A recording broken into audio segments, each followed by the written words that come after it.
Hi cuties! My voice is kind of dead today. I'm sick, so that's great. But I decided to try to be productive despite the ickiness of my body. As some of you may know, I'm a writer. These are my books. This is book 1. This is book 2. And the newly printed book 3. Isn't it pretty? They're so pretty. I love them. Now, since book 3 has come out, it's time to start writing book 4. Funny thing about this series is that it was originally intended to be a trilogy. That did not happen. And this happens sometimes with writing. It just kept going. But I will end it. Not with book 4. It's gonna end with book 5. But in order to do that, gotta write book 4 first. So it's January, and usually I try to write one of these books a year. I have been working on other projects. I do eventually want to send some of my other stuff for traditional publishing, but I think most traditional publishers don't like indie authors very much. At least that's what I've heard. Who knows? But this series is my baby, and I want to remain in full control of it, which is why it is indie published. And I really want to spread a love for self-published authors. There are so many good stories out there that are indie published, and it's so hard for these authors to get word out about their books. So if you ever find yourself at a convention or something where there are self-published authors, go talk to them, check out their books. They worked really hard on them. Later in the year, intend to do a readathon with all of these self-published books that I have and haven't read yet. But for now, let's get back to writing. This video is kind of how do you write a book? And for me, I do 2 big things. I have 2 separate plot outlines, technically 3. So I have a main plot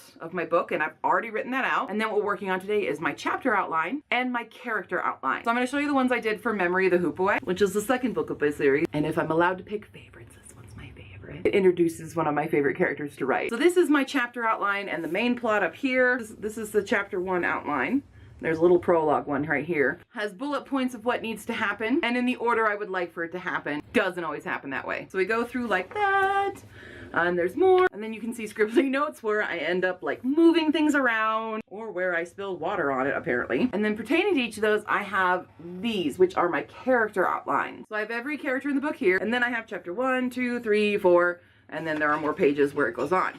So this keeps track of my character arcs and also helps me keep track of where everyone is in the same chapter, because I have a lot of characters, and if Levin is off with the conservators at Superior College, where's everybody else in Ashport, kind of a thing. This was really difficult for Cage of the Karuta because everyone was separated. Everyone is off doing their own little mini quests, so these are vital for this situation, and this will be vital for the 4th book because we're still dealing with a lot of the aftermath of Cage of the Karuta. So chapter outline and character outlines are what I'm going to be working on today. Now these can change at any point in time, and they really did a lot for Cage of the Karuta. Most of what I planned to happen in Karuta didn't, or evolved, or went to someone else. I don't want to spoil anything for you guys. There were some major differences that happened in this book from when it was first birthed from my mind. I also have these character profiles, just in case I need to go back and confirm a birthday or something. These are basically just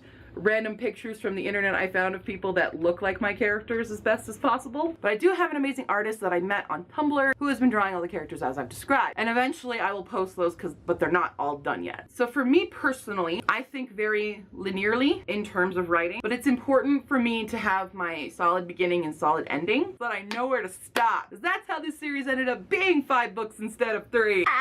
But the other important thing for me when I want to start writing is to get in the right atmosphere. And that does not include a bird screeching in my ear.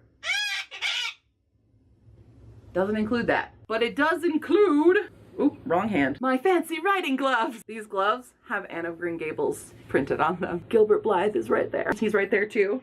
And he's right there too.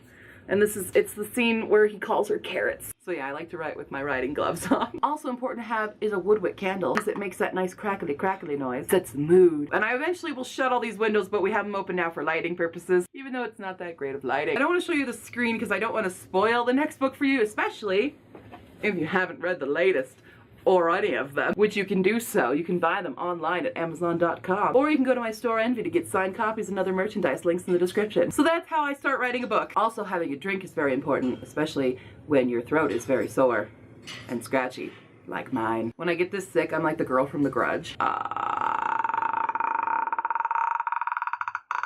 That noise. Super fun! I love being sick! I don't know where this video is really going anymore because my meds are really kicking in. That's the best time to start writing, right? If you guys have any questions about writing, please leave them in the comments below or on Facebook, Tumblr, and Twitter, as you all know. And I will see you next time, cuties. Bye! probably shouldn't be doing this when I'm sick because I'm a little loopy from my meds.